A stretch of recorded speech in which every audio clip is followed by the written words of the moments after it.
I was on my way to a date today, and I just canceled it. Yes, I did. Because this dude had the audacity to call me and be like, hey, let's change the plan. That place is too expensive, and I don't think you have earned it. Are you for real? What do you mean I haven't earned it?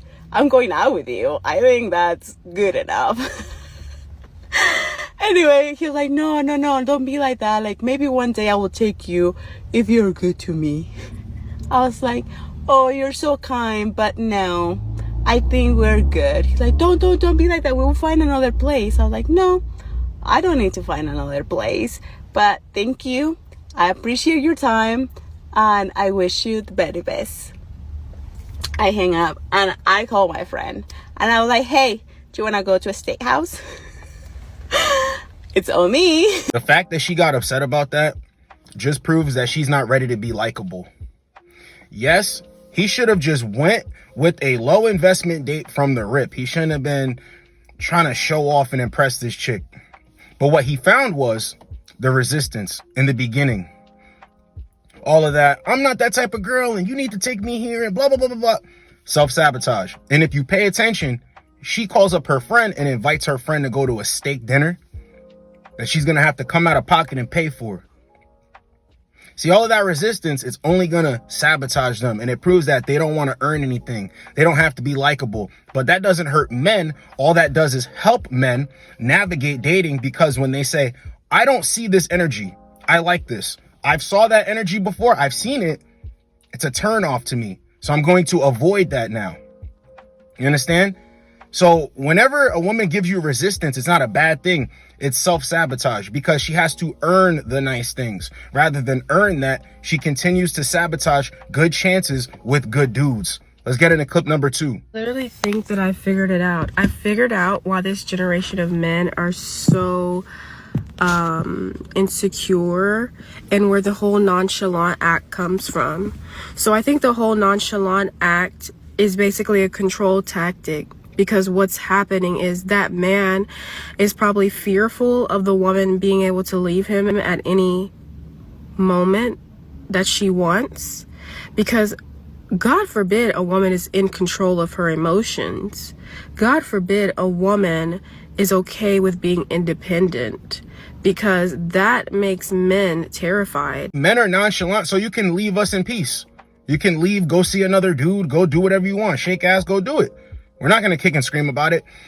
See, when women are talking about nonchalant dudes like it's a negative thing, all they're really saying is this guy seems to be okay with the outcome, whether it goes in his favor or not, whether he gets me or not. And they don't like that. They want you to be broken up about them picking someone else, doing something over, hanging out with you, not making you a priority. They want you to kick and scream, but when you're indifferent to it, it bugs them. Now they have to come up with a bunch of excuses. Well, men are intimidated by independent women. No, men like independent women. She's not going to use me for anything. She doesn't need me for anything. She genuinely likes being around me. She's not using me for cash. I like that about her. See, what we don't like is the independent women that are obnoxious about it. Because all you're going to do is sabotage the relationship. All you're going to do is tell a man where he's slacking, what he could be doing better when he's doing everything perfectly fine. Like, that's the thing with them. So they have a hard time dating out here because they self-sabotage every time. And then it has to be a man's problem. Can't find one good dude. Chances are you are the problem. Let's get the next one. I don't understand the generation of men and their ghosting. Like, why don't you just tell the woman, like, hey, look, I found someone else, or hey, I don't feel a connection, or something else? You know what I mean? Like, most of us are understanding. We're not going to sit there and cry about the fact that, oh my God, don't leave me, because we've probably got better options anyway. I went on a date. I went on 3 dates with this one guy. And then the 4th date, he was like, oh, I've got some family issues. I'm going to have to cancel. And I was like, cool, that's fine. Disappeared for the rest of the weekend. Like, okay. And then when I messaged him, he was like, oh my God, I'm so sorry. I'm not in the right headspace, blah, blah, blah. Okay. And that was it. Like, nothing else. Nothing like, hey, let's, sorry, this is not going to work out. Sorry, I'm not in the zone. Like, whatever it may be. Why is it so wrong to explain yourself? Like, take some goddamn accountability here. Did she actually tell us anywhere in any way, shape, form, or fashion how this guy ghosted her. Nah. Let me tell you what happened. So this guy went on 3 dates with her. Nothing was popping off. Or he went on 3 dates with her and he hit, and it turned out that it wasn't what he thought it was going to be in his head. And he's like, damn, I wish I got my money back. 3 dates. 3 dates. She's not complaining about, damn, I invited this guy over for dinner. Damn, I did this for him and he still did this and now he's distant. No, bro was wasting his time. And once again, they believe that you're supposed to like them. You are supposed to like them. Who the hell are you, sir? I need 3 more dates. The hell is wrong with you? See, what's happening in these situations is a guy will go on 3 dates. No touching, no kissing, no warm embrace, no promise of anything happening. But with her words, it's going that direction. But when he makes a move, it's not happening. So a guy says, you know what? It's like you're in a casino.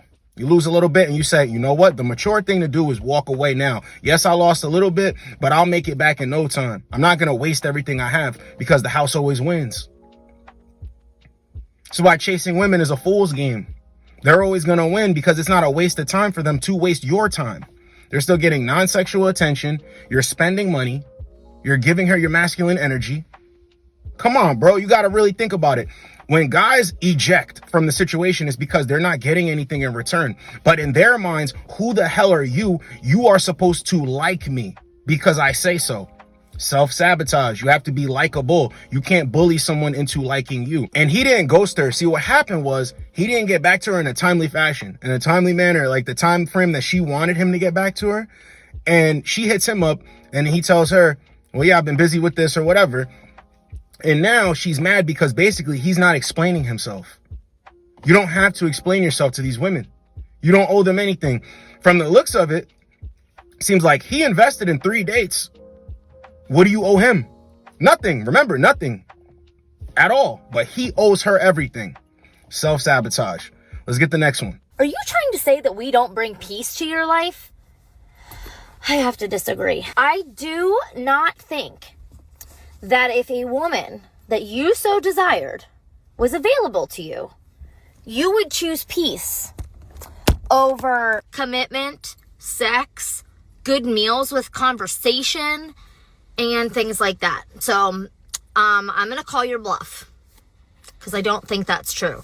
This, by the way, is not police lights. This is some kind of flashing light in a parking lot. I'm not quite sure what it is. But anyway, again, calling your bluff. Okay? Older men in your bracket, yes, they're choosing peace.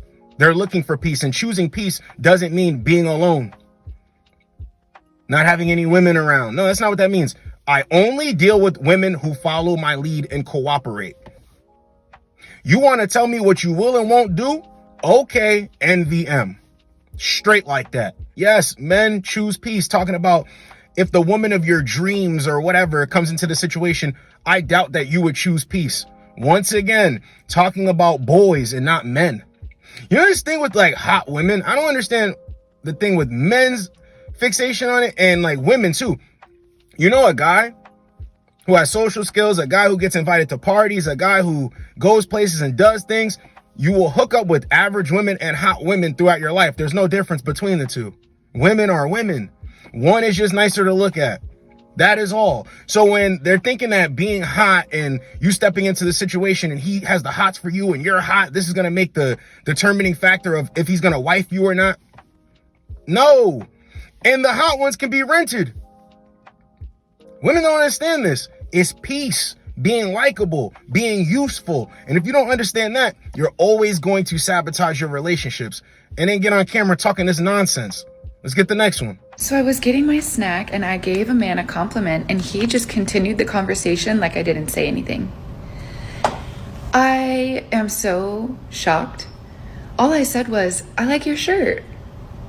And he didn't say anything. Nothing. He just continued the conversation like I didn't say shit. So whenever he got done talking, I just walked away. This is why I never give small compliments. It wasn't like, oh my God, you look attractive. Like, I like your shirt. You know, it was just like, hey, I can recognize a good quality shirt, you know? I'm just surprised and a little hurt. I'm not gonna lie. See how their ego gets destroyed when you're not chasing for their validation? Now, if it was me personally, I would have been like, oh, thanks. Tell me what else you like about me. Come on, let's take a stroll. And if she likes it, she likes it. If she doesn't, she doesn't. But it's just funny that she was looking for him to shower her with validation and attention. This is why I make a lot of the videos around, women at the workplace. You ever get into a situation where a woman that you have never interacted with, but you see her around, she sees you around, you know of each other. She starts giving you the cold shoulder. You're in shape, your clothes fit, other chicks smile at you. You know what I'm saying? Dudes are cool with you. And when she comes around, it's as if she doesn't like you or you did something wrong to her, but you never had any interaction with her or negative interaction with her. It's because she can't get your attention. She might have tried to talk to you. And then, not that you shut it down, but you weren't like, oh my God. Now she's mad. Because she wants your attention. This is why. What was he supposed to do? Thanks. Thanks. See, if he would have just said thanks and he wouldn't have paid her a compliment back, it would have still been a problem. This is their egos. This is the inside of their mind. This is their egos. Now, a lot of women don't care, but I'm not talking about that. I'm talking about women who search for validation and don't get it and then say that guys are the problem. This is why they dress the way that they dress. This is why they try to make you jealous. They try to do all of this goofy stuff to get under your skin when they can't get your attention. Because they're leading with their ego. It does nothing. And here's the thing about this too. He wasn't interested. What do I always say? Blabbing her mouth about this guy and she can't forget this guy and this guy gets on her nerves. But what about all the other suckers that want to give her attention and chase for her validation? Oh, nice shoes, nice dress, nice skirt, nice hair, nice this. How's your day going? Doesn't give a damn about any of those dudes to talk about them. But the one guy who didn't care about her validation, who didn't care about her compliment, is the guy that she remembers.